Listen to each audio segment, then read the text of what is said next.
أشهد أنك وطنا تحدى في ملامحه خيال الإنس والجان، جميلا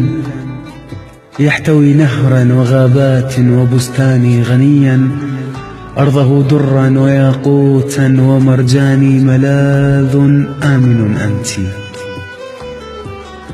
ومن مهدي إلى كفني تغنت فيه ألحاني، وفعلا أنت تأريخي وعاصمتي وعنواني، أحبيني بلا عقد وزيديني، ويا امرأة قصيدات لك كتبت أنا ألهمت قباني، فكل الشعر يكتب بأفكاري ووجداني، أيا دفئا ألوذ به إذا ما البرد آذاني، مدري منين جاي اشتاق